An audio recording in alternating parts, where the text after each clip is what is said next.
All right, good evening, everyone. We're getting ready to start. I'm Cindy Biggs. I'm the president of the League of Women Voters of Wayne County and moderator for this community conversation on housing and homelessness in Wayne County. We are happy you've joined us this evening. We have a full house, so we're really happy about that. The event is being co-sponsored by the League of Women Voters of Wayne County and the Worcester Homelessness Task Force. The League of Women Voters of Wayne County is a nonpartisan organization where hands-on work to safeguard democracy creates positive, lasting change in our communities. We are dedicated to educating citizens and helping to foster dialogue on important issues, from healthcare and climate change to immigration, fair districting, and today on housing and homelessness. The Worcester Homelessness Task Force was organized 2 years ago and has been meeting weekly since then. This group of community volunteers seeks to learn more about the issues of housing and homelessness, to share information with the community, and to support programs and projects underway. To learn more about these sponsoring organizations, find them on Facebook or refer to the handouts distributed this evening. All right, so let's start by giving some thanks up front. We'd like to thank the Worcester First Presbyterian Church for the use of the space, and especially Tim Hall for his setup and technical assistance. Also, thank you to MCTV for recording and broadcasting this event. The rebroadcast times include February 19th, 20th, 21st at 12 noon and 3 p.m. on Channel 22, and February 20th at 1 p.m. and 8 p.m. on Channel 621, as printed in your handout. You should also be able to view this on our Facebook pages and the League of Women Voters website as well. So I would like to also thank the Worcester Homelessness Task Force, who invited us to join them as a co-sponsor, and the Community Meeting Planning Committee, which includes Susan Figge, Barb Friedhoff, Kevin Franklin, Wynn Jones, and Tom Monteleone, and our two league representatives to that committee, Joy Hemphill and Becky Foster. All are volunteers, giving much of their time and working to create what I know is going to be an informative and educational forum this evening. We also have panel members joining me on the stage this evening and community representatives in the first row that I will introduce to you as we get to them in the agenda. So again, thank you all for joining us this evening.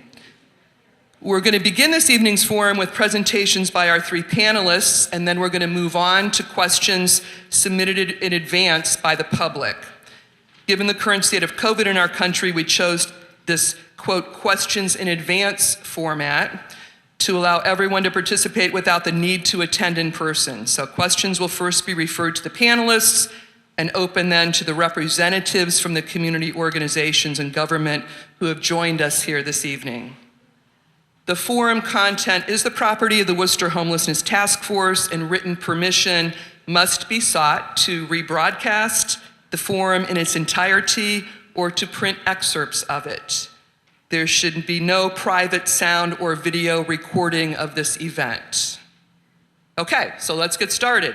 First, we're going to turn to our panelists to my right here, and we're going to start with the Reverend Dr. Kevin Franklin, and next, we will go to Krista Kidney, who is the Director of Housing at OneEighty and Chair of the Wayne County Housing Coalition. Kevin is a pastor at Trinity United Church of Christ in Worcester. And then we'll move to Deborah Catlett, who's the Deputy Director of the Wayne Metropolitan Housing Authority. So I'm going to go ahead and turn over my microphone to Reverend Dr. Franklin at this point.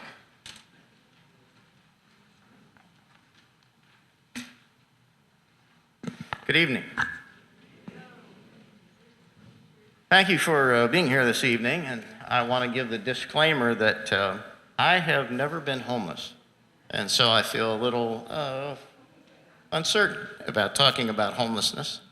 However, I've worked with people who've been homeless for many years, and I've listened to them carefully, and I've tried to find solutions to all the array of problems that they may encounter in their homelessness. And so I can speak from that platform and to say that it's very difficult to find stability for people who are homeless. Now, this event's very important, and it's great to have all of you here because you have the ability to make a big difference in the lives of many people. And homelessness is indeed a troublesome area because it's so difficult. And there are so many different facets to it. And there are so many different solutions for a number of different people. So when the pandemic began, I was trying to find some kind of a guide as to what I was supposed to be doing in pandemic because everything was shut down. Our church was shut down. We shut down the breakfast program, although we didn't miss a day because we transferred over to bagged lunch in the front foyer during that time. But I was thinking, how do we do this since I can't sit at a table, I can't drink a cup of coffee and listen to people? And the phrase came to me, liberate people from their fears. And that was true for people in the congregation. They had all sorts of fears about what the future might bring.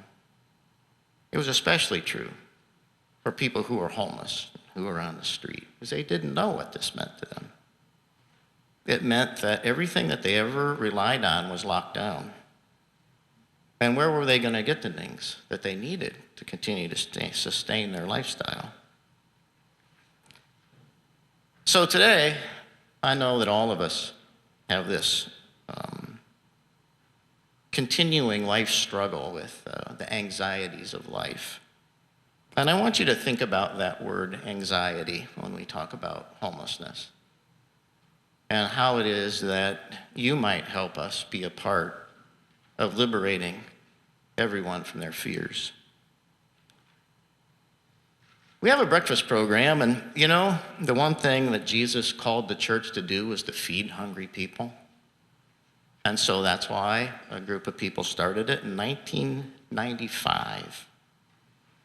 Some school teachers who were concerned about children who might go hungry during the summer.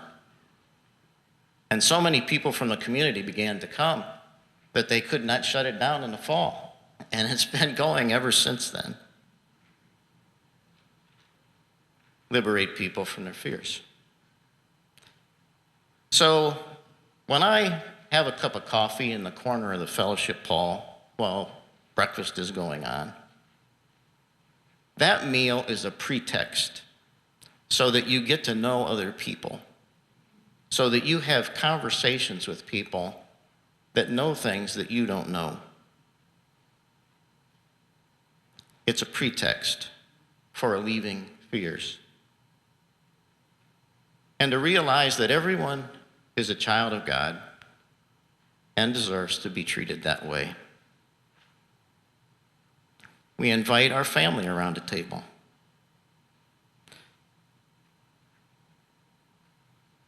Because we know that they are welcome, and we know that they belong. And community is one of the most important needs that we have in life. What are the causes of homelessness? That's what many of you want to hear tonight. Over 28 million Americans do not have health care coverage.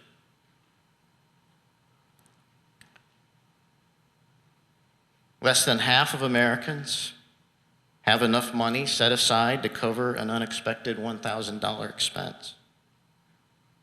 And a medical bill or a car repair or student loans that come due can cause them to live an unsustainable life.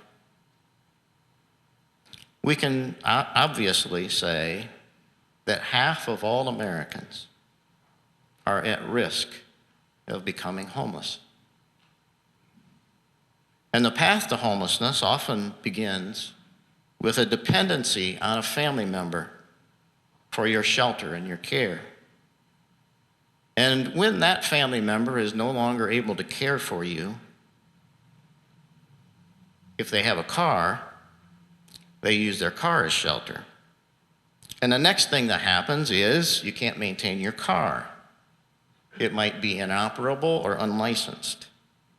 And then you're on foot This is a pattern that I see recreated over and over and over again. Generational poverty. Most people don't know anyone who can help them with a financial crisis because everyone in their family also is in the same position. And I've always tried to prevent people from losing their housing because it's much easier than finding housing for people. So any resources that we receive, we channel them into preventing people from becoming homeless in the first place. Rent, transportation, gas vouchers, bus tickets, prescription co-pays, food, backpacks, clothes, furniture, water, sleeping bags, utility shut-off notices, and our car loan program. And we can prevent people from becoming homeless if we have enough resources. But there is a critical shortage of affordable housing in every state of this union right now. So many people have vouchers, many people are qualified for that, but it's not available to them because there is no affordable housing.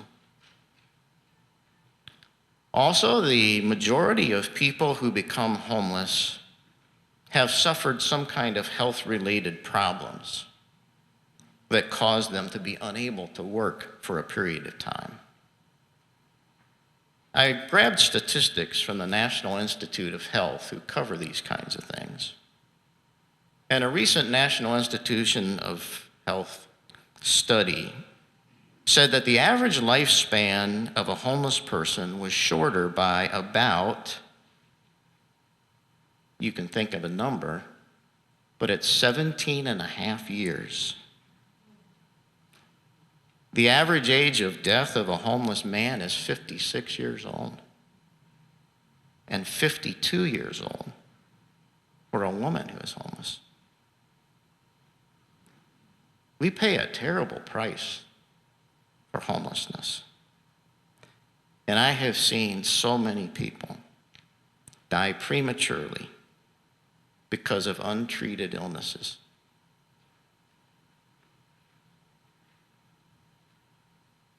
There were these, what I want to look at myself is as a lifeline. You know, since you don't have a lifeline to someone that has resources in your family, you have to have a lifeline. You have to have someone you can go to. So in the middle of the night, a couple of years ago, I got a phone call from someone. They said, hey, you know, I just noticed that there are 3 people living in a dumpster behind one of the businesses downtown Worcester. Can you go check on them? So I went down there and I found a 78-year-old man with 2 40-something sons. One son had a developmental disability and the other son had been working, and he was the sole provider because their mother had died and they lost Social Security income, and therefore they were left out on the street. And I said, hey, you guys, we need to get you off the street. And they said, well, we just went down to the emergency room because we were shivering so much that we thought my father was going to have a heart attack. And so eventually we called Mansfield, and they got those 3 guys into Mansfield. But that's the kind of situation that we see often, that people are put at risk with cold weather, or this was before the weather station was there. These are the kinds of things that happen that cause homelessness. The other thing we lost was we lost a lot of case managers because a lot of mental health resources were cut, particularly in Ohio. And those case managers did things like make doctor's appointments for people, make sure they had a ride to the doctor's appointment. They took them shopping.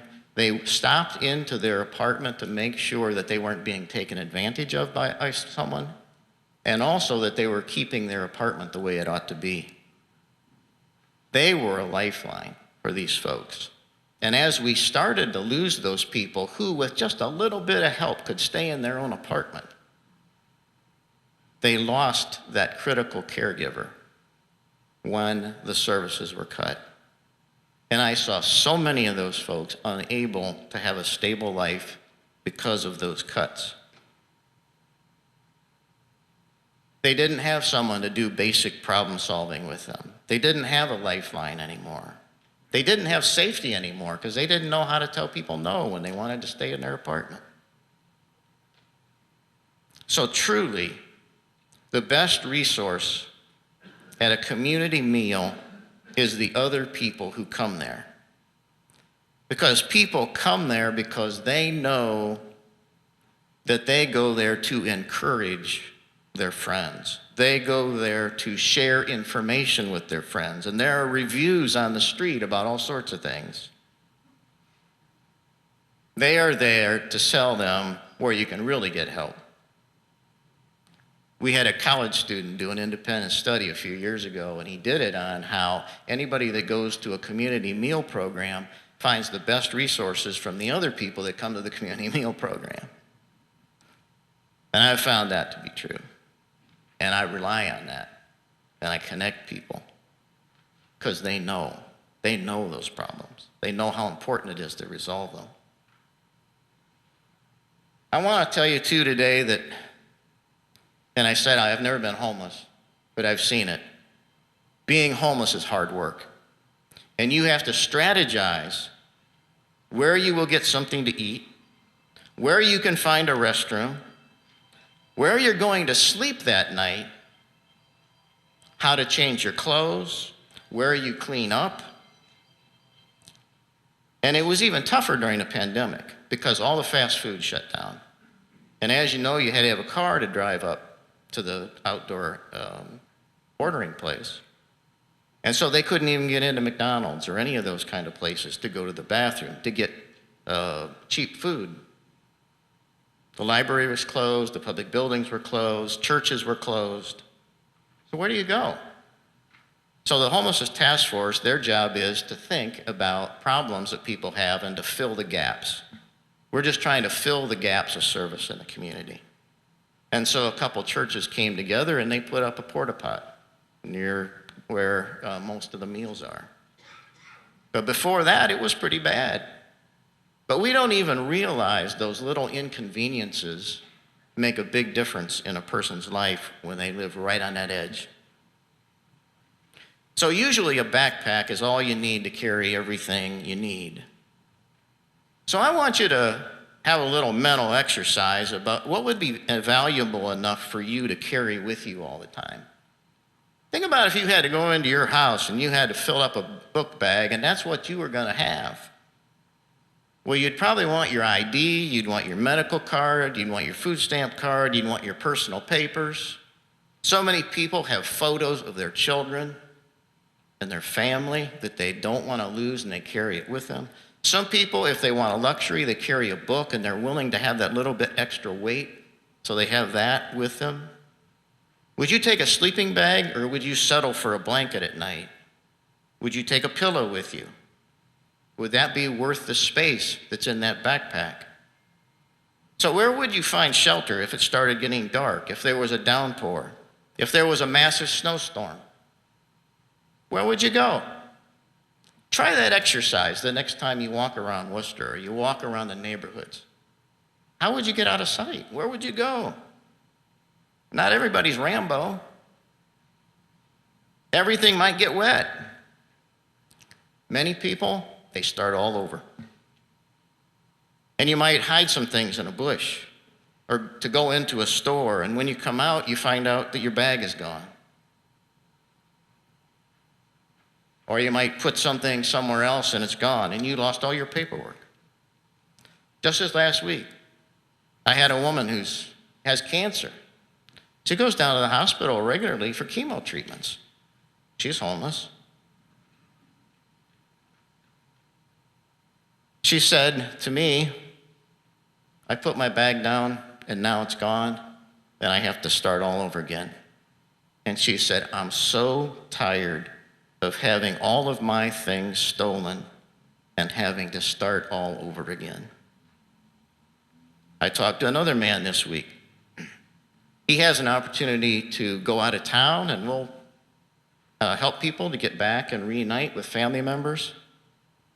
And so he was packing a big suitcase. He had this big suitcase full of all this stuff that he was going to take. It's everything he had, everything he needed.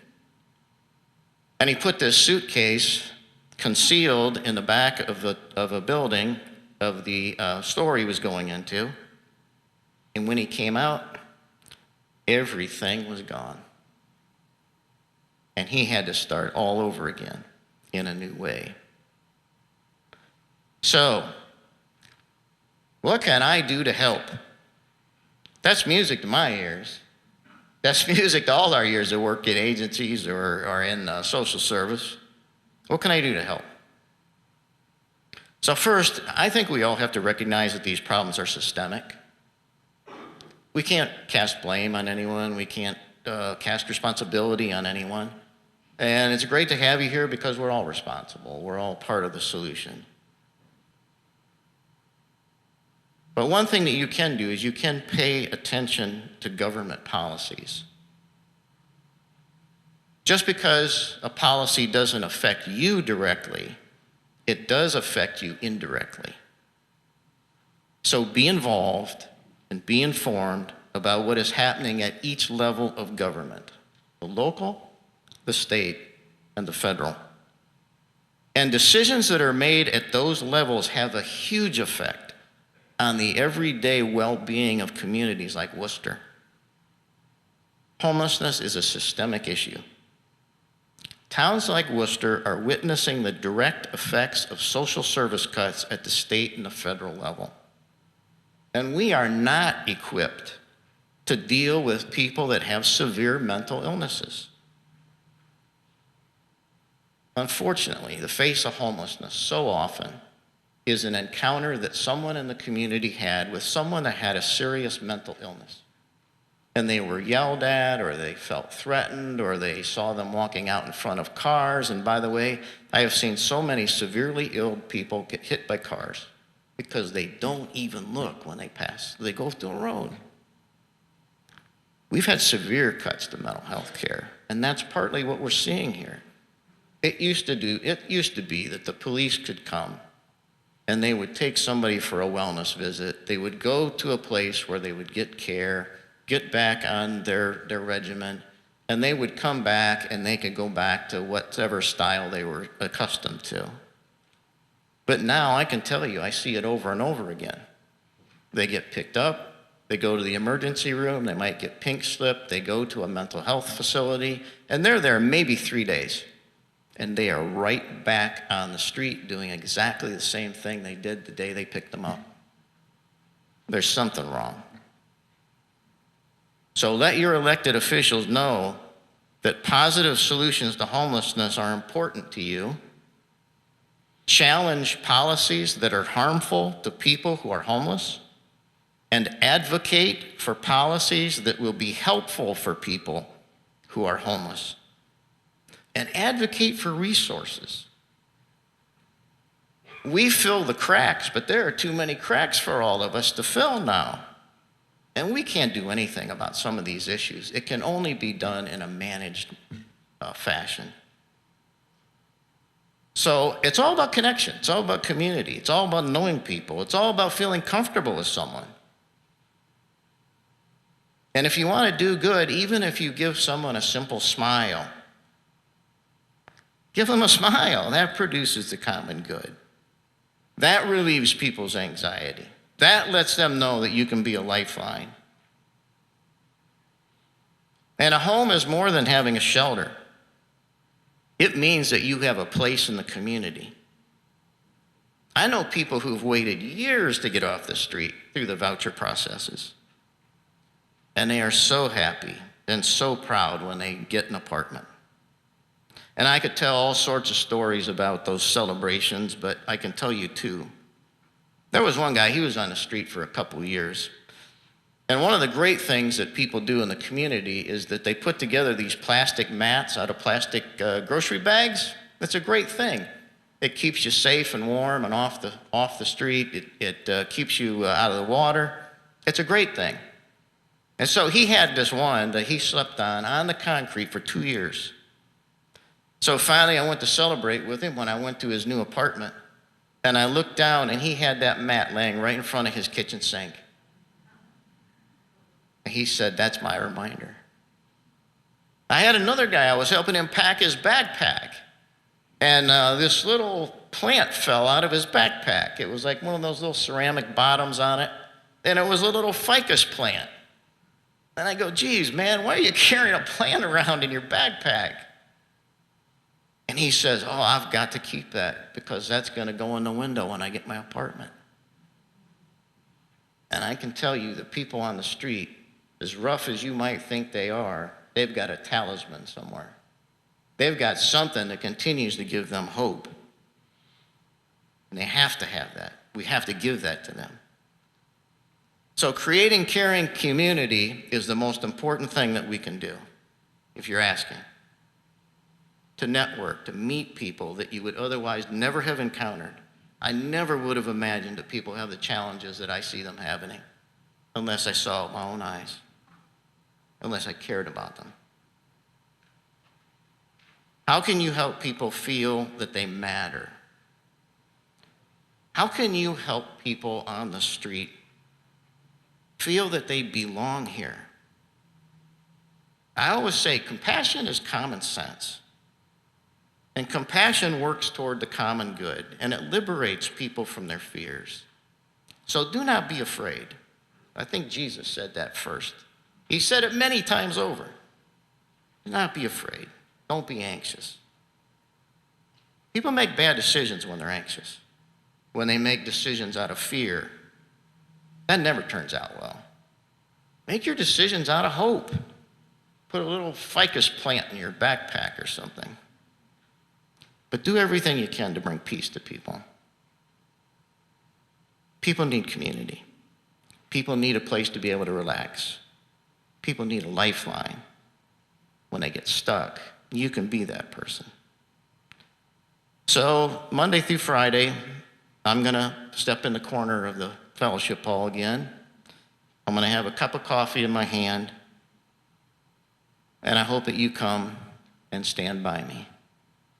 Thank you for being here this evening, and we look forward to working with you.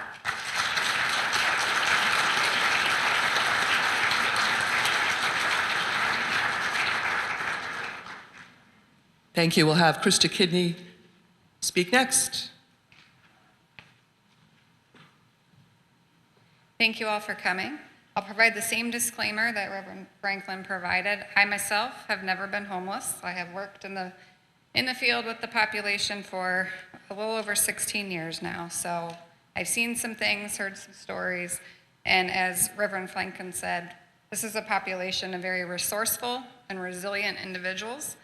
And if you can take something from them, it's rather inspiring at times to see how resilient they can be in their times of struggle. So I am going to come at this from a little different perspective today. So some of the questions that were asked were, what are services that are provided? What does our current homeless situation look like in Wayne County? Although I know you can all see visibly out on the street what it looks like as you drive by, I'll provide you some data and information about where we're at. But I believe everyone is here tonight because we agree that this is a topic and an issue that needs a coordinated community response and some further attention. So before I begin with giving you any data, I'll start first by explaining what we mean when we say homeless. We'll start with a real basic definition, so we're all on the same page with that. So the data that I'm going to give you is coming from a perspective of HUD, the Department of Housing and Urban Development's definition of literal homelessness, which means we're talking about individuals that are either residing in an emergency shelter or they are living in a place not meant for habitation. That might be their car, it might be a park, it might be a sidewalk, somewhere out in the community that's not meant for habitation. So 2 different times per year, the Wayne County Housing Coalition conducts what we call a point-in-time count of homelessness across the county. We do one in August, and we typically do one in January. This year's did get pushed back until the end of February due to the surge of the COVID pandemic. That winter count is actually a federally mandated count, Everybody across the nation, every county across the nation and state across the nation is participating in that. This count determines how many homeless individuals we have in our community on a specific night. So what we do when we conduct that count is we have volunteers that go out and conduct a nighttime street outreach where we're out in the community, walking through the woods, walking under the bridges, visiting all the various places that law enforcement agencies have told us we might find people, that our social service providers tell us we might find people. We're canvassing the community to find those individuals, provide them with some essentials that they might need, and conduct a survey with them. So to go back a few years with point-in-time count data, we saw an increase from 2016 to 2019. Year over year, we were gradually increasing. We reached our highest count ever in the summer of 2019. We found 140 individuals, homeless individuals in Wayne County on that night. Since then, we have gradually over the last 2 years dropped that number back down through when we do our point-in-time counts. In our most recent count in the summer of 2020, August of 2021, we found 107 homeless individuals. Those are people that are in our shelters or out on the streets in our community. So that is over the past 2 years, we've seen that number drop, a 30% decrease, which is back to kind of 2018 numbers. This decrease is actually contrary to state and federal counts. If you look at the state and federal counts, those numbers have continued to gradually increase year after year. I'm not here to tell you that because we've decreased our number by 30% over the last 2 years that we don't still have a lot of work to do. The reality is that we still have over 100 residents of our community that are living on our streets or they're residing in our shelters. So that obviously tells us there's still a lot of work to be done, and we'll continue to work toward that. When working with the homeless population, it's really important to understand, as Reverend Franklin also said, that we're working with a population that is living in a constant state of crisis. Every next decision is a crisis. They have to figure out where they'll sleep next, where they'll get their food, where they'll go to the restroom. Constant state of crisis, which easily results in frustration and anger when they can't access those needs, hopelessness, and a lack of trust for anyone that they might come across. So with that in mind, what we've learned is that in working with the population, we must first work to build a relationship with them and earn their trust. If we do not have that foundation, obtaining their engagement in our services and programming that we have to offer will be difficult, and it will likely be met with resistance. So we work really hard to build those relationships before we ask for a lot of service engagement. The breakfast at Trinity Church is one of my favorite places, has been for years, and still is one of my favorite places to visit, to just sit down and have casual conversations and learn what our clients need. So next, I'll move a little bit into some of the shelter options and services that are available currently in Wayne County, and give you kind of a general idea of what we are doing to work with the homeless population. So as far as shelter options, we have the Worcester Salvation Army.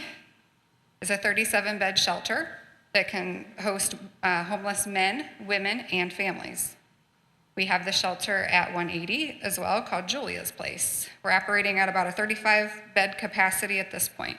That is primarily a domestic violence shelter, primarily for victims fleeing domestic violence, sexual assault, and stalking.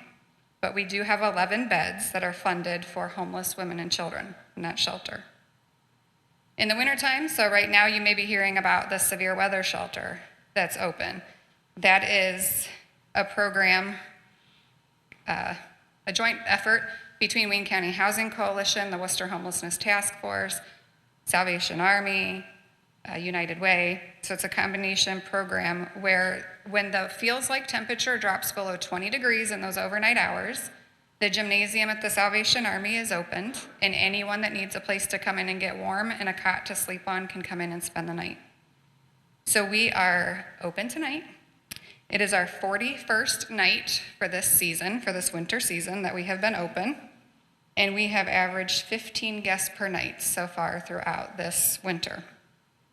So that has been a great option in the cold months to provide shelter.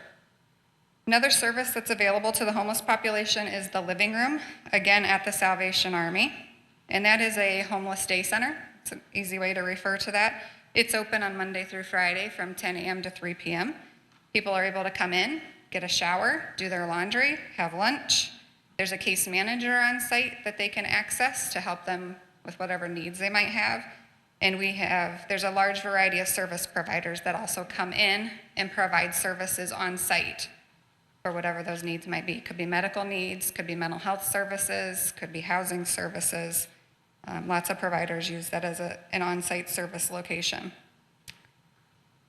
Reverend Franklin touched on some of the meal sites already, so I won't dive too far into that.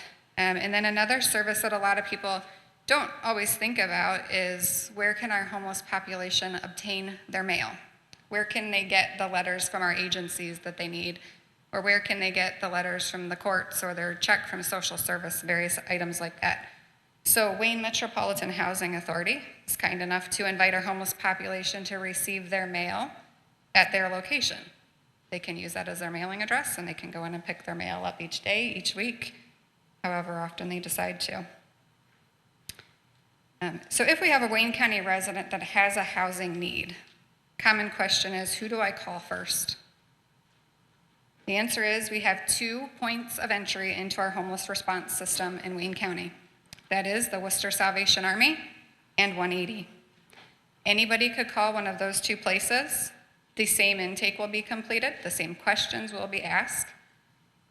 And that intake, that interview by phone will help determine what level of intervention is needed to help that person. Do they need to enter shelter? Or can we provide mediation services with a family member or landlord and help keep them housed so that they do not need to enter our homeless system at that point in time? Or, as Reverend Franklin said, can we make a payment to stop an eviction? So through those 2 access points, those are the kind of conversations we're having to figure out exactly what is the need and how can we intervene first, what level of intervention is needed. Another way people can access assistance is Anazao Community Partners operates a 24-hour hotline for those experiencing a housing crisis. So they can call that hotline. They can talk to someone that can help them problem solve, help them access shelter, or refer them to other appropriate programs. Another newer service we have in the community is OneEighty now has a street outreach case manager. We started this service at the very end of September of 2021. We have a case manager who's done a fantastic job of being out in the community, engaging with our homeless population and helping them get to those appointments that Reverend Franklin referred to, kind of that hand-holding opportunity to help walk along beside them, help them get to the services they need and engage in services. Just in the last quarter of 2021, she was able to engage with 26 separate homeless individuals and work with them to engage in various services that they needed. At OneEighty, we also administer a variety of emergency rental assistance programs to help either rapidly rehouse people or to prevent evictions. We're currently utilizing 10 different grants from state, federal, and local sources to provide that assistance. Again, with this, the level of rental assistance or the level of intervention is on a case-by-case basis, determined by how much assistance is needed to stabilize that household so that they can again maintain their housing on their own. There is a case management requirement along with that as well. If they're receiving ongoing assistance, we have case managers that continue to work with them while they're on our program to meet the other needs they have. These programs all rely on landlords in the private rental market in our community. We don't have specific housing that we're putting our clients into. So we're relying on landlords in the community that are willing to work with our program requirements, allow their units to be inspected, and charge rents that meet the federal requirements of what we're allowed to ask for those programs. We worked with 72 different landlords in 2021 to provide assistance to the households that we served. We served 372 households with rental assistance or case management alone in 2021. We have additional funding right now. We have quite a bit of additional funding in response to the COVID pandemic of rental assistance funds, but we still have an average household wait list of 25.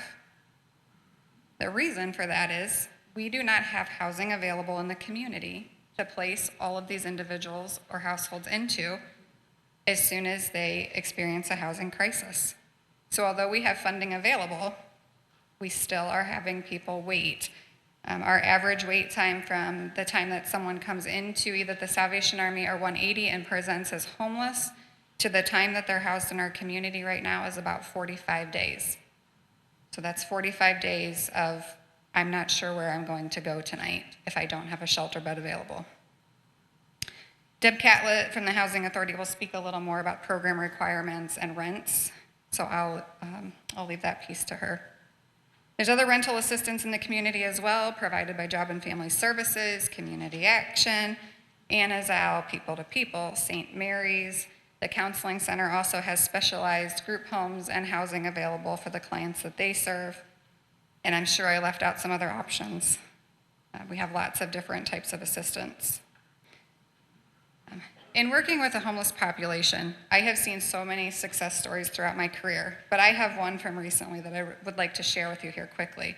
This is a story that truly makes me proud for this individual. So the gentleman I'm referring to, just 2 years ago, was homeless. He was in and out of shelter here in our community. He was actively using drugs, in and out of jail, lots of interaction with the police. But he reached a point where he was tired of running and he was tired of living that lifestyle. And he was ready to engage in services. So he went into treatment. He worked through various community agencies.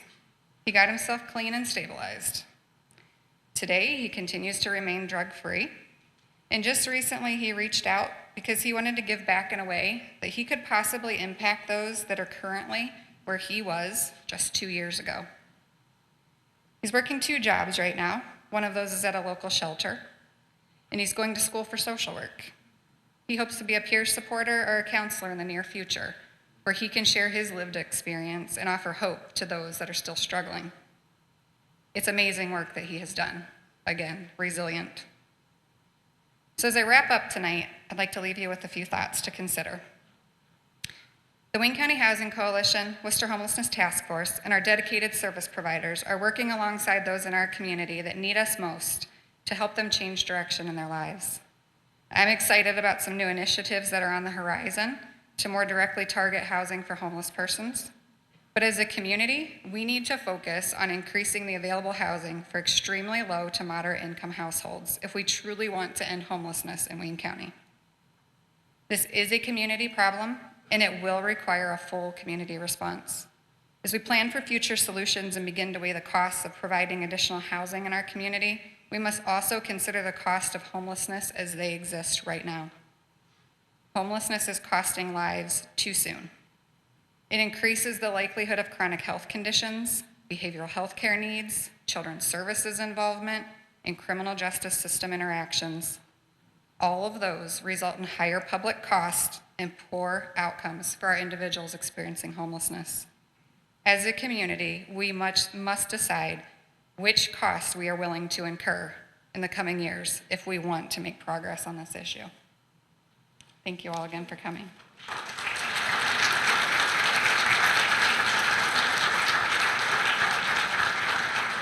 Thank you. We'll hear from Deborah Catlett now.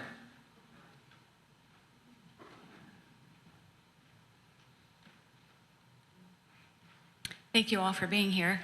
I have the same disclaimer. I too have never been homeless. I have had the opportunity to work at the Housing Authority for the last 28 years, and that is an eye-opening experience. In the continuum of care for housing, someone could be staying at the Salvation Army, receive a voucher through OneEighty, and then eventually receive assistance for housing at the Housing Authority. We were established in 1969, and our mission is to assist low-income families and individuals with safe, decent, and affordable housing as they strive to improve the quality of their lives. We own and operate 224 units of public housing and administer 954 housing choice vouchers. We also own and manage an additional 204 units of subsidized and unsubsidized housing for special needs community. Both public housing and the housing choice voucher programs are federal programs. Congress passes housing legislation and authorizes our funding. The Department of Housing and Urban Development, HUD, allocates those funds, develops regulations, contracts with us to carry out those regulations, and monitors our performance and compliance. All programs have income qualification limits, both at time of application and on an annual basis. Once the applicant income qualifies, families are added to a waiting list. It's a long waiting list. Applicants qualify for preference points that apply to their household. For example, 2 of those preferences are rent burden and homeless.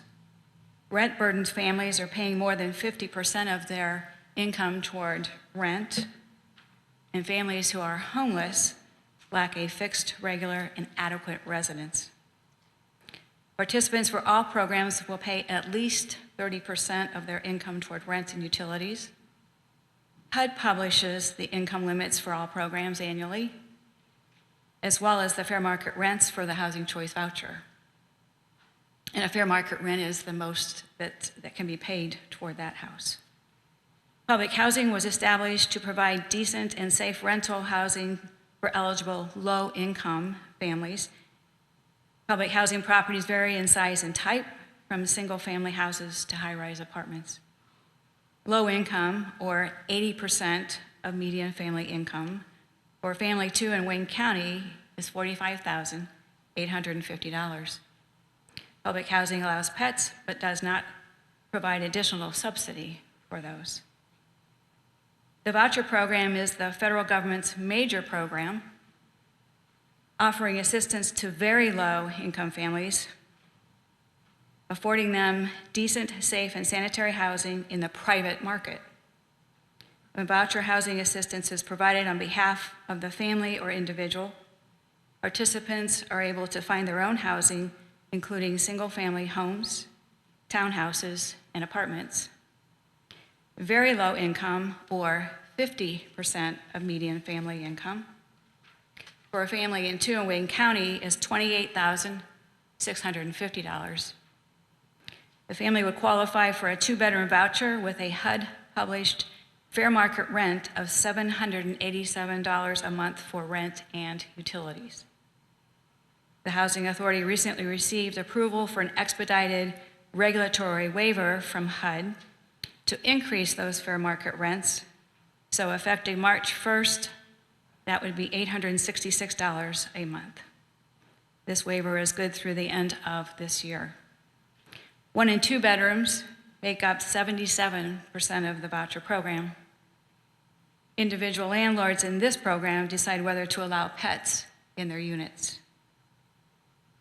The Housing Authority also recently offered a $1,000 incentive to any landlord who signed a lease for a unit of theirs that had not been on our program for the last 24 months. At the end, we gained 50 new units represented by 35 individual landlords. A fun fact about the voucher program is that there are 50 family self-sufficiency vouchers, where families sign a 5-year contract, set goals, and money is deposited in an escrow account for them to use as their wages increase. Once they complete their goals, they receive the escrow balance. Another fun fact is that we also administer 29 homeownership vouchers. Currently, it's a struggle for families in the voucher program to find housing once their voucher is issued. Almost half of the vouchers issued are not used because they simply cannot find a place to live. The Wayne County Housing Coalition is a broad-based, county-wide membership, including nonprofit assistance providers, victim service providers, faith-based organizations, government officials, businesses, advocates, social service providers, mental health agencies, law enforcement, and organizations that serve veterans and homeless. The coalition's purpose is to bring people together to advocate for and educate the community about the need for safe, decent, and affordable housing. Our monthly meetings address potential housing opportunities and unmet needs. And one of the things that we do participate in is the point-in-time count. Please come out and count with us. It's a great opportunity, and that information is so very valuable. Another opportunity that we have in partnership with OneEighty is the development of 12 units of permanent supportive housing. This is currently being referred to as Worcester's Hope. The property was secured by donation, and we are very grateful for that. We are working on the concept and funding, but it will be similar to the very successful independent living units that the counseling center is currently operating. Here we will be able to offer wraparound services on site when they are needed. The target population will be the homeless and vulnerable adults or couples. We cannot begin to tell you all the positive things that are happening in this county. If you own property and have a resident that you think may need some assistance, please call us. We'd love to help you both. If you have an empty rental property and would like to help those who live in Wayne County, please call us. We would like the opportunity to answer any questions that you have about our programs. And for the 308 landlords that worked with our program last year, thank you. If you have time to volunteer, please consider Trinity United Church of Christ. Awesome breakfast, awesome program. Any of the programs at the Salvation Army, awesome programs. And there are many, many more opportunities. Maybe you too could learn to peel a hard-boiled egg with a spoon.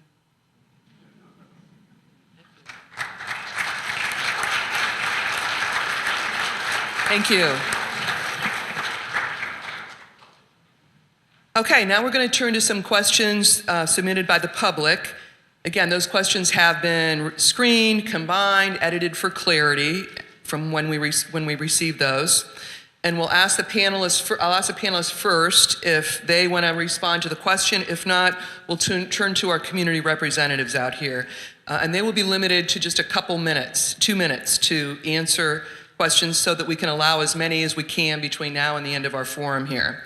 Joy Hemphill, back here at the table, will be our timekeeper. She'll be displaying cards showing 1 minute, 10 seconds, and stop. And please finish your sentence. Sometimes it's a long sentence, I get, until the stop card is raised, and then I'm going to start talking. All right. So let me introduce you to the representatives here, because certainly they all may not be talking. They all will add value when they feel is needed with information that they think will be helpful for you to hear, but they also are here to learn and hear what's going on as well. But they are resources to you, so I do want to introduce them. And I'm just going to start over here on my left side. Please just stand up when I introduce you, and you can say hello to everybody. From Anazao Community Partners, we have Michelle Kelly, who's the Director of Adult Services. From Community Action of Wayne and Medina, we have Cassie Sham, who is the Social Service Manager. From the Counseling Center of Wayne and Holmes County, we have Don Corey, who's the Director of Residential Services. From Main Street, Worcester, we have Shannon Waller, who is the Executive Director. People to People Ministries, we have Joe Zecker, the Director of Operations. And from the Salvation Army of Worcester, we have Major Connie Higgins, the Shelter Director. From United Way of Wayne and Holmes County, we have Katie Kogelman, the CEO and Executive Director. And from Viola Startzman Clinic, we have Jamie Parsons, the CEO. Wayne County Commissioners, Becky Foster is here to represent them this evening. And from Wayne County Job and Family Services, we have Rich Owens, the Director, and Stacy Tanner, who's the Social Service Administrator. Wayne County Public Library, we have Jennifer Schatzer, the Director. We have Mayor Bob Brenneman with us tonight. And we have, let's skip over to Tom Monet, the Chief Building Official for the City of Worcester, and skipping over to Worcester City Police, Assistant Chief Scott Rotolo is here with us, and joining him is Sergeant Mike Schonk. Okay? All right, so let's go ahead and get started with the questions. And the first one is, how does the Housing Coalition work with each of the governmental and law enforcement agencies across the county? So anyone here want to address that? Okay, Krista, feel free. Is that good? So the city and county government both participate in Housing Coalition on an ongoing basis. The law enforcement agencies are in contact with us as providers on a regular basis. They're always contacted prior to our point in time counts that I spoke about earlier, because they provide great input for us on where we should go to find individuals that might need our help that maybe we're not aware of yet. The police departments from all across the county work with our shelters on a regular basis and transport individuals to the shelters as well. They are also informed of when the severe weather shelters open from the Wayne County Housing Coalition email list. They're made aware of all of those openings. Housing Coalition also acts as the clearinghouse, if you will, for any new housing projects that are seeking support from the Wayne County Commissioners or Wayne County Planning Department.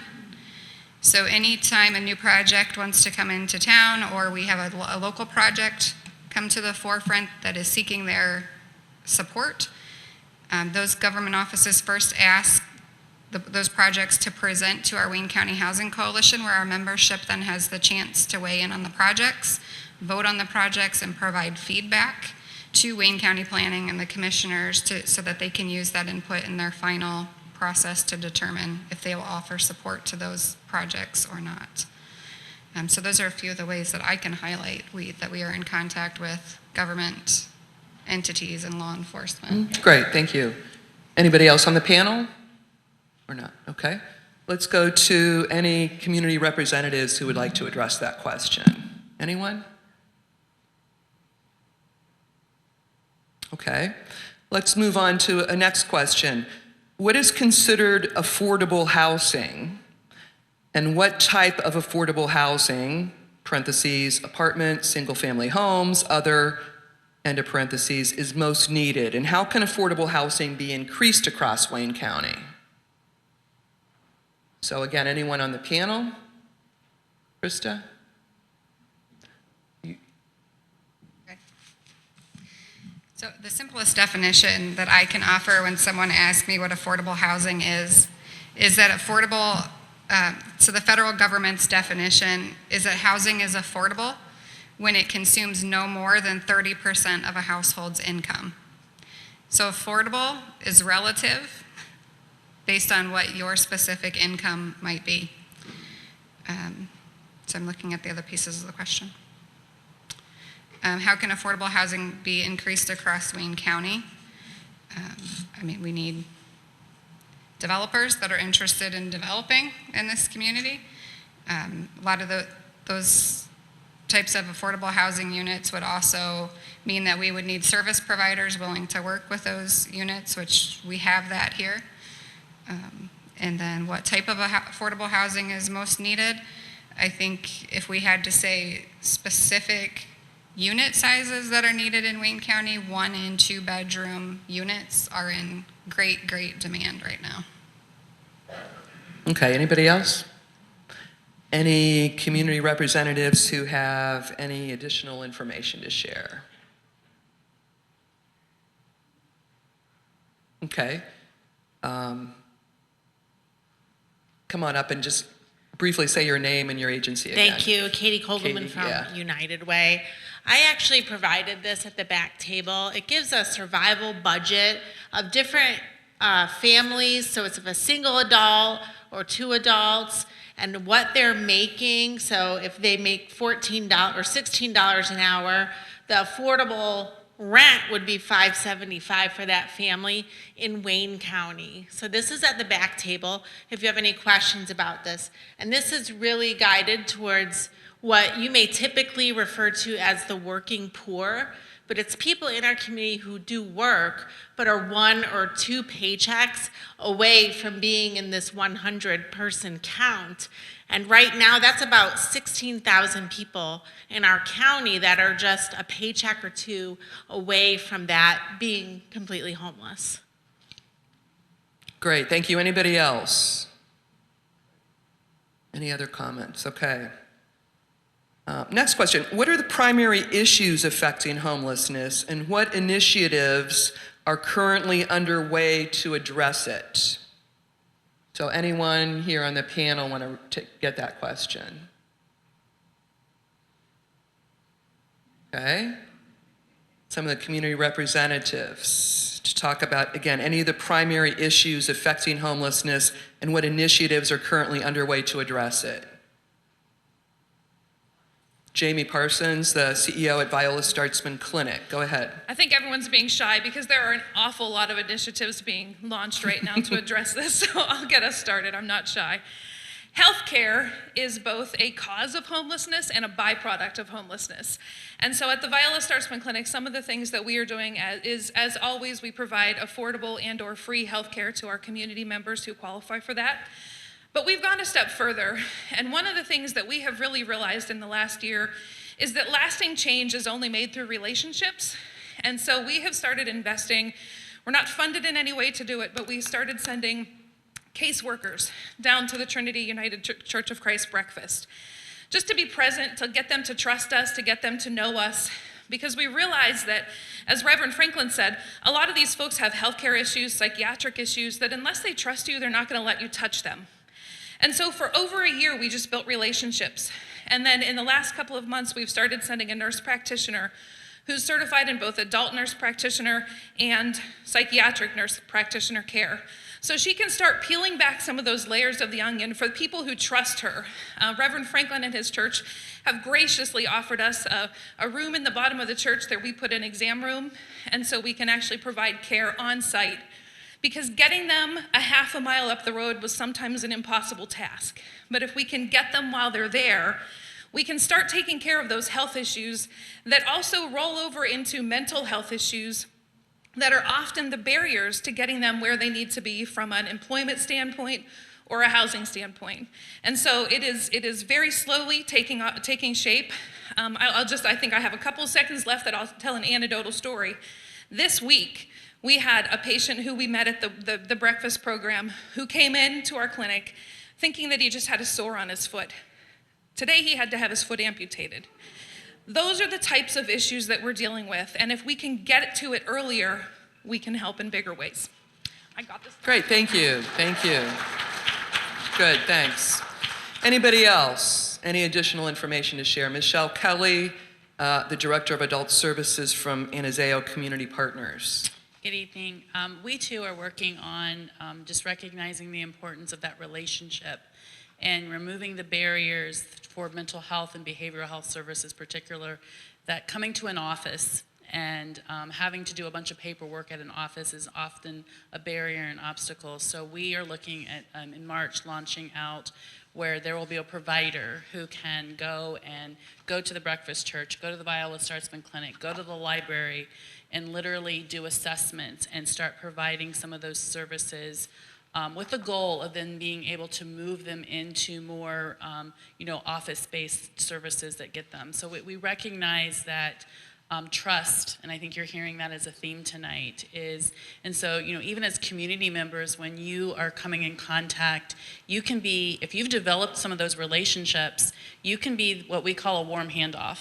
And a warm handoff is just really, maybe you accompany them to an appointment or you accompany them to some of these because that's where all of this kind of starts. So there's an initiative to kind of become a mobile, what we would call a mobile provider.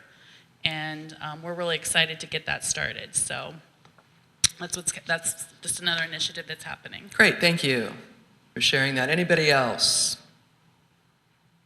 Other initiatives? Okay. Next question, should communities concentrate their resources on giving a hand up just to those who really want to better themselves? What are the barriers, mental health or otherwise, that prevent people from taking initiative? Anyone on the panel want to address that? Reverend Franklin? Well, I think it goes along with the busyness of being homeless and, just don't have time to think about higher things. I should mention that, because of the lack of case managers, or it's probably, I think, maybe a third of what we used to have. The Homelessness Task Force has a group meeting for mentoring.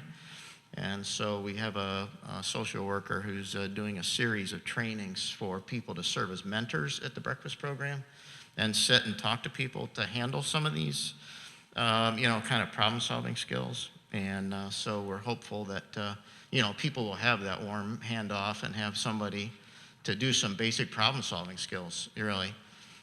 Because, we can't imagine what those needs are, and they only emerge when people trust you and you sit at the table and talk to them and then find out it's something that we can do something about. So, yeah. Great. Anybody, any of the community resources want to speak? Cassie Sham, who's a social service manager for Community Action of Wayne Medina. I think I need a different microphone set up here. There you go. So to speak about homelessness and generational poverty, I have a question for all of you, and you can have a hand raise.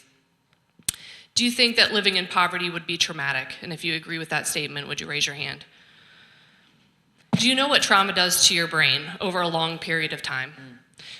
So when you live in generational poverty and you have trauma that occurs to your brain, there's three things that majorly affect your brain functionality. The first is your amygdala, and in your amygdala is where all of your emotions live. Then, especially your fight and flight responses. The other place is your hippocampus, and that's where all of your memories are stored. And then your prefrontal cortex, which is going to give all of your primary and your executive thinking processes. So if you've been traumatized your whole life in generational trauma, you've had toxic stress, there are things that are going to occur to your brain that's going to change your brain's function. So your amygdala is going to shrink or get bigger. You're going to have a hippocampus that's going to shrink. You're not going to remember as much. And you're not going to be able to process those big thoughts through your prefrontal cortex. So how we do that is we see someone in front of us, slam on their brakes. We know that in our amygdala, you're going to be all right, girl. You've been through this before. You're going to put that in your hippocampus. You're going to remember, I'm going to put my foot on the brake. And your prefrontal cortex is going to tell you to actually do that. The people that we're working with who live in extreme poverty and who have lived in generational poverty don't have those processes like we do. So to say, hey, why can't we just have the people who want to get a hand up?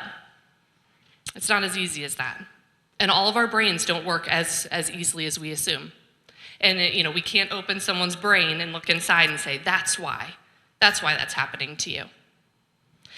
So when we have empathy and we have understanding that everyone's path is different and that everyone's brain might be different, we can help them a lot better.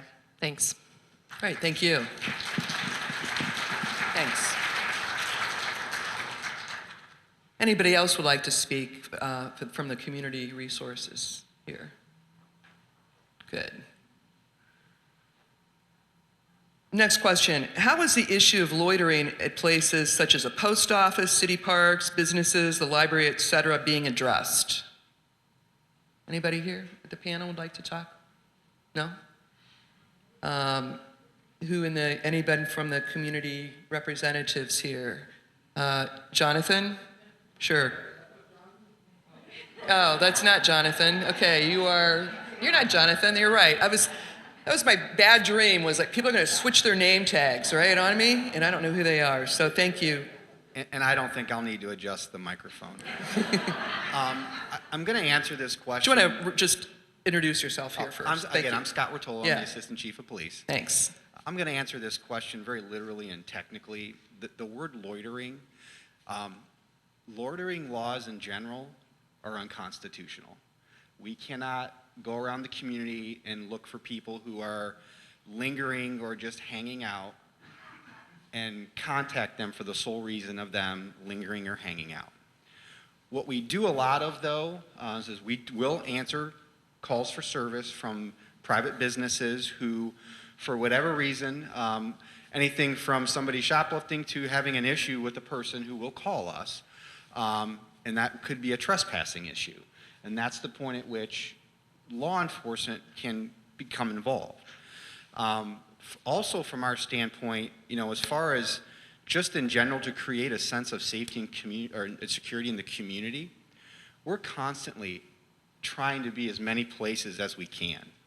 Last year in the city, we did about 268, well actually exactly 268 logged downtown foot patrols and a couple of thousand security checks, some of which were downtown or all over the city. If you're a business owner, we're checking your doors, we're making sure your business is secure. And again, that's in all areas of the city. And when we're doing that, a lot of times we're coming across some folks who are homeless. And the way that we're handling it is we're trying to make sure that we're engaging with them. We're making sure that they have the things that they need. Sometimes they want to talk to us, and sometimes they don't.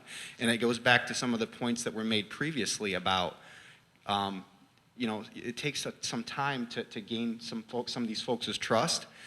And most of the time we're coming into contact with them, other than when we're doing our foot patrols and just out there seeing people hanging out, we're coming into contact with them when they're not having a good day.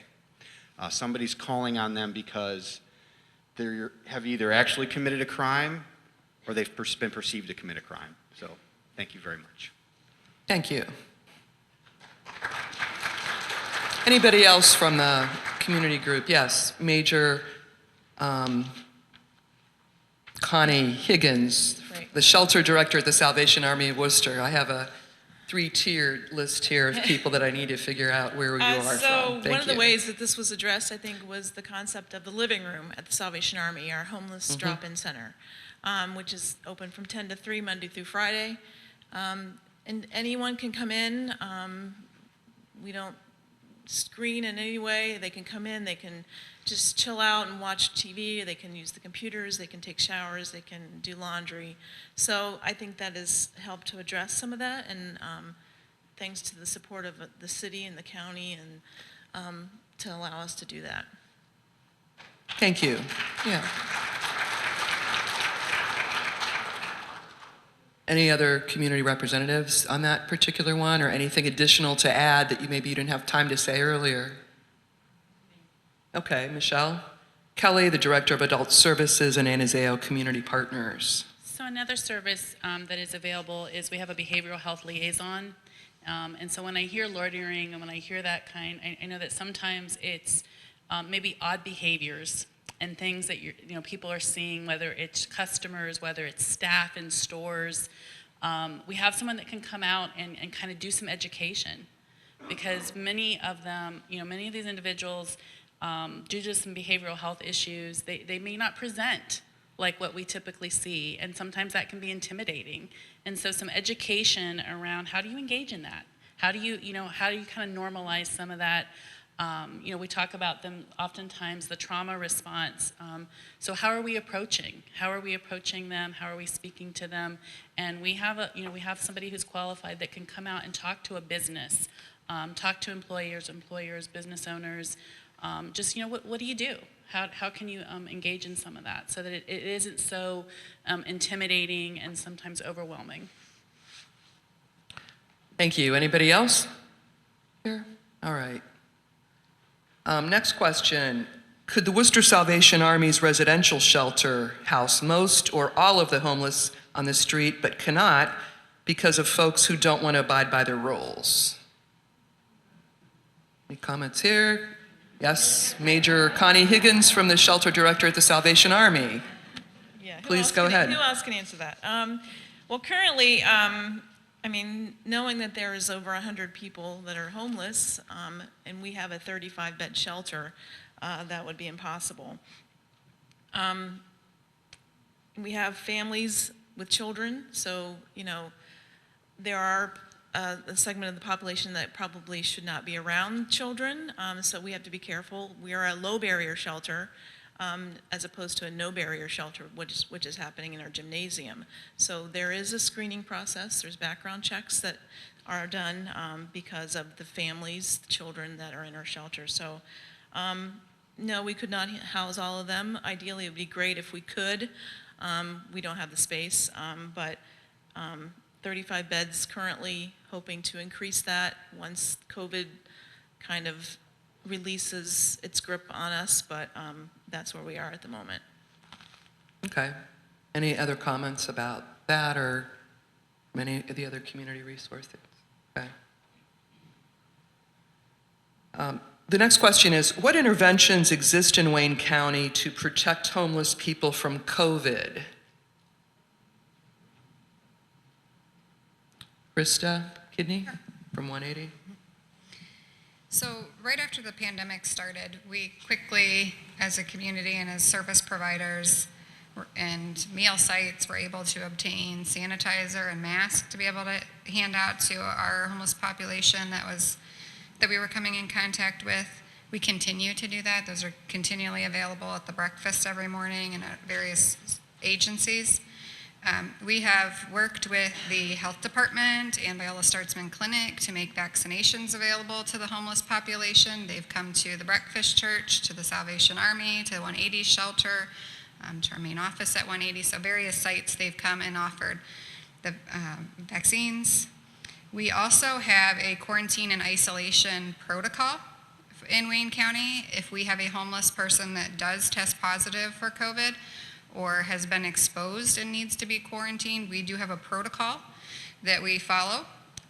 Once we've determined that to be the case, we have some area hotels that we work with to place the person in the hotel and provide them meals and check-ins and the follow-up that they would need to carry out their quarantine or isolation time. At our shelters, there's screening questions that are being asked. Temperatures are still being taken, so we're still following a lot of those protocols that you would see when you go to your own doctor's office or places like that. Anybody else up here have Good. anything to add? Anybody here? Okay, any community representatives on that question like to speak? Yes, Jamie Parsons from the Viola Startzman Free Clinic. CEO. So obviously, COVID has been a big part of our lives for the last 2 years, and I know we're all tired of talking about it. We're certainly tired of treating it. In addition to, vaccines and a lot of testing, one of our roles is that we understand that COVID causes lasting health impacts, and so we are really committed to working with those patients who have had COVID to make sure that they have the medications, the breathing devices, all of the different things that they're going to need to recover from long COVID symptoms. Because some of us are very fortunate and get COVID and don't really have symptoms, and we can just suffer through a quarantine and then go back to life.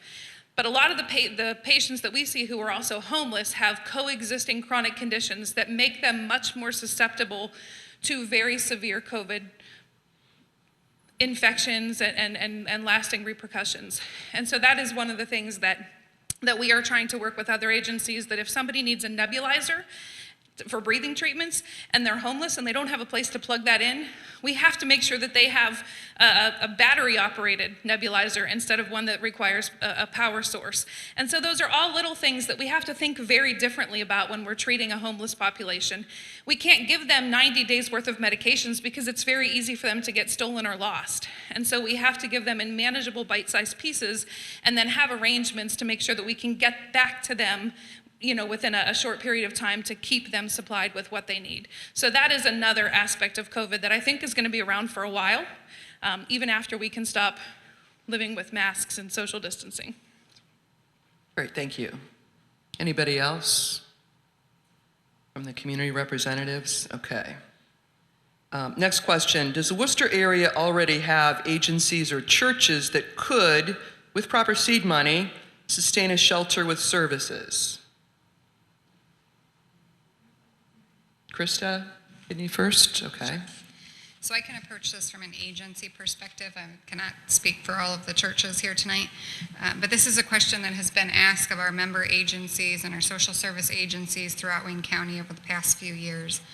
And I can say with confidence that we do not have a social service agency here in the community that has the capacity at this time to provide additional shelter and the ongoing operations of that.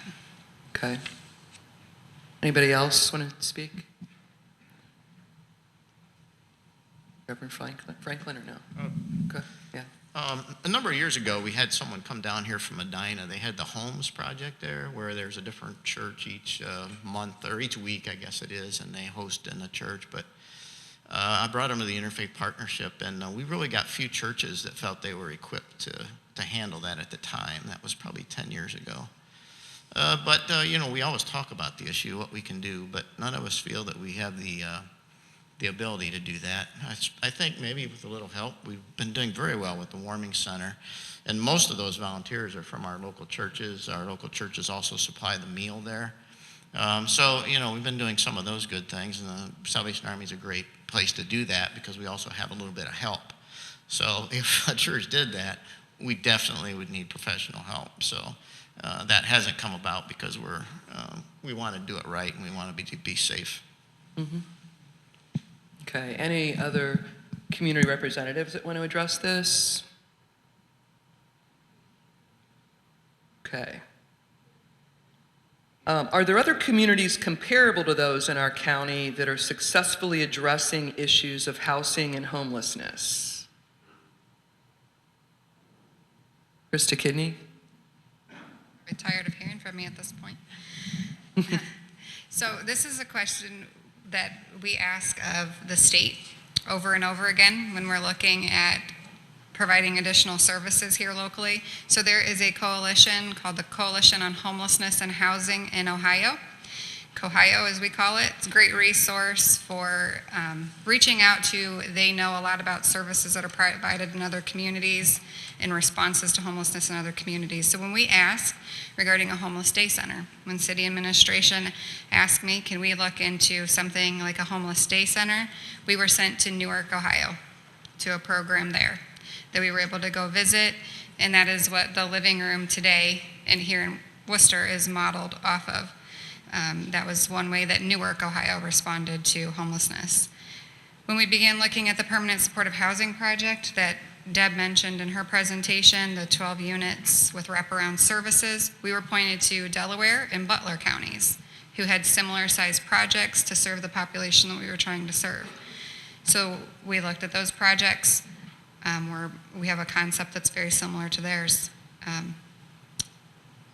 As we talk with COHIO, and I serve on a state level board with COHIO, and I'm talking to regional representatives from across the state of Ohio, we're hearing the same, I'm hearing the same things. They're echoing the same message. They all are lacking housing. They all need additional housing stock to be able to appropriately address homelessness in their communities. So we're not alone, I guess, if that's comforting in any way. They're all saying that same thing. If we want to look to a neighboring county that's done some good work recently on housing development, Ashland County, right here next to us, has 3 new housing developments over the past few years, and 2 of those do accept vouchers, and the Housing Authority has some voucher holders there, and they accept a rental assistance program, so they've added some housing stock. I have to stop now, sorry. You can finish your sentence. That's okay. Okay, good, you're done, all right. Any of the community representatives want to respond to this? Krista Kogelman, from Executive Director of United Way of Wayne and Holmes. And I would say some of our panelists and members here are being a little bit humble because we are actually looked at as groundbreaking in the state of Ohio. Wayne County does so much work collaboratively with the support services. We are offering a lot of services that most communities don't offer. That's why you will see people dropped off here. Or we will get phone calls that say, I'm coming to Worcester because Holmes County doesn't have a shelter, or there isn't anywhere for us to go. So know that even though we do have an issue, we are a blessed community with a network of organizations that work wonderfully together. Good, thank you, thanks. Anybody else? It's great. We'll have one more question tonight. Other similar communities like Medina and Marietta provide a clean, safe downtown public restroom. In Worcester, church members pay for a porta potty on North Street for public use that Reverend Franklin mentioned. Has the city explored the need by the homeless and our entire community for public restrooms in the downtown area? Any panelists want to say anything with that? Community representatives, City of Worcester, Mayor Brenneman, City of Worcester. Yes, and first off, it's real gratifying to see so many people here interested tonight, so thank you for turning up on a winter's night. Restrooms are problematic. Probably the biggest reason that we don't have a public restroom is the City of Worcester does not have any public buildings on our square. Now, the county has a public building on the square. They used to have restrooms down in the basement, and it turned into just a real bad situation. And so when they remodeled, they got rid of the restroom down there. And I understand why. Now, how does that help any people that are in need? This winter, when things were closed down and we were made aware of the bad situation of no restrooms, gas stations not allowing people in, we opened up our Shell and Park restrooms to the people at that point in time. We have those open during the day. That's the closest public restroom we have to the downtown area. From the city point of view. Now, the Salvation Army, and thank you, Higginses, for all your work there, and also OneEighty for all your help on the shelter system down there. But so, as far as having restroom availability, we have them at the Salvation Army, we have them at Shell and Park, we have them at City Hall, and those are the restrooms available as a public restroom. I would encourage churches, which there are a numerous number around our downtown, if they feel this is a problem, I would say that would be a mission that a church would want to take on. So 10 seconds left, I'm finished. Thank you. Thank you. Any other community representatives on that or panelists? Okay. So that's the end of our questions for the evening. I mean, we want to thank the panelists and the community representatives for sharing their time and their knowledge and their experience, and really thank all of you for attending. You far surpassed our thoughts of how many chairs we needed to set up and how big of a room we had. In order to receive some notice of future events and activities pertaining to housing and homelessness, please print your name and email address on the provided index card and leave it in the box at the table that they're holding up back there, the box, as you exit the hall. Those in attendance this evening has received information on a handout about ways to help. If anyone watching this event on a future broadcast is interested in volunteering, contributing or advocating, or is in need of assistance, please contact the United Way of Wayne and Holmes County at 330-263-6363. Thank you to United Way of Wayne and Holmes County for agreeing to serve as a resource for anyone wanting information about volunteer opportunities. The League of Women Voters is in the back registering voters, taking half-year memberships at their table, and the Homelessness Task Force also has a table you could stop at on the way out. Remember, MCTV is rebroadcasting this program. You may view it on the League's website and the Facebook page of the Homelessness Task Force. Final additional thanks in helping to prepare for this evening goes to Isabel Espinosa, College of Worcester Junior, for designing the publicity flyers, Worcester Weekly News and the Daily Record front page coverage on this forum in the last week or so, and to all who helped spread the word about it.